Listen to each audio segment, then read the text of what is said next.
السلام عليكم، معكم عبد الرحمن وفيديو جديد. قررت النهارده انقل لك جزء مهم من الثقافه العمانيه.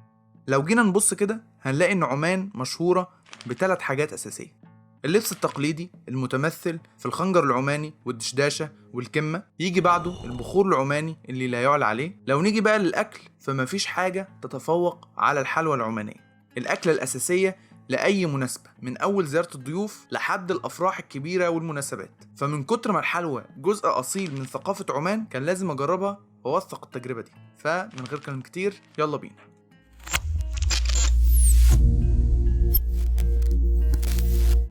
وصلت فرع واحد من أكبر الأماكن اللي بتقدم الحلوى العمانية واللي اسمه الديوانية.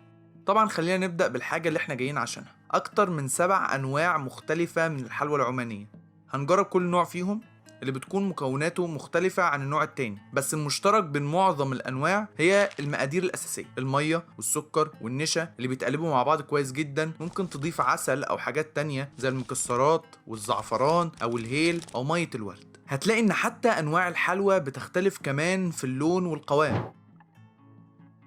مثلا الحلوى السلطانية الحمراء دي اكتسبت لونها من الزعفران اللي تتميز بيه.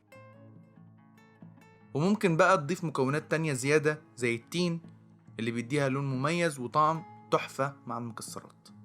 دي بقى حلوى باسم المكان، الديوانية، حلوى سلطانية متضاف لها مكسرات زي اللوز مع الزعفران والهيل، حاجة كده ما تتوصفش، تحفة. الحلوى يفضل طبعا انها تتقدم سخنة عشان تبقى طرية وطعمها يكون احلى، وطبعا طالما في حلوى وكمية السكريات دي لازم يبقى معاها القهوة العمانية اللي بتتميز بطعمها المر شوية، ولكنهم الاتنين مع بعض بيبقى طعمهم رهيب. واخيرا طالما معانا القهوة نجرب حاجة فخمة معاها، وهي الحلوى الخاصة المزعفرة، هو اسمها كده. وطبعا باين من الاسم المكونات بتاعتها ايه، زعفران ومعاه كاجو، ودي واحدة من اشهر انواع الحلوى اللي بيستخدم في المناسبات. دي بقى الفخاريات اللي ممكن تتقدم فيها الحلوى العمانية. الديوانية واحد من اقدم الاماكن اللي انا اعرفها، وبصراحة طعم الحلوى عنده مميز جدا.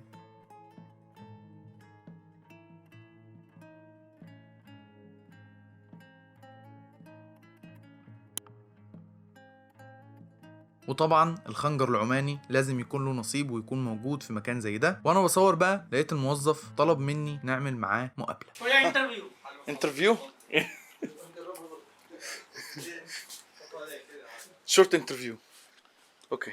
السلام عليكم شيخ، كيف الحال؟ عليكم السلام. كيف الحمد لله. طيب، هذا حلوات ديوانية تو كله عمان فرع، يمكن ما شاء الله 50 فرع موجود. 50 فرع ما شاء الله. بعض شمارات موجود. الحمد لله رب العالمين. شو اللي يمشي يعني. هذا حلوات ديوانية لا تعال حلوة كل قهوة ما مشكلة، على طول تعال حلوة كل قهوة شرب ماشي مشكلة. اوكي. حتى كله فرع رو ما مشكلة يمشي. يور نيم، اسم. مكرم عباس. لا هذا الصورة خلاص. لا خلاص. لا الموضوع في تصوير، قال لازم يغير الاطباق الفاضيه ويجيب غيرها، وده طبعا من كرم الضيافه. يعني شديد. لا وبس كده اخترت اكتر نوع حلوى عجبني، واللي كان اسمه الخاصة، او زي ما مكتوب الخاصة بلاك، حاجة مميزة كده عشان لونها غامق شوية. وبس كده اتبسطت جدا بالمكان، واللي زاد من جمال الموضوع هو حسن الاستقبال والكرم اللي تعودنا عليه في عمان. اتبسطنا، يلا بينا للبيت. يعني حلو الميني فلوج ده كده، يعني حاجة بسيطة كده، بس اوريك ايه، حاجة سريعة كده عن الثقافة اللي هنا. والقهوة كانت تحفة بس كانت مرة، يعني هي القهوة فعلا سبحان الله معمولة للحلوى بس. يلا بينا للبيت. ومن جمال الحلوى، او خلينا نقول الاستعجال، يعني نسيت اصور، او مش عارف انا صورت يعني الاوترو بتاع الفيديو فين، مش مشكله. اتمنى يكون الفيديو عجبك، واستنى الفيديوهات اللي جايه عشان ان شاء الله هتكون احسن. وبس كده، كان معاكم عبد الرحمن، ومع السلامه.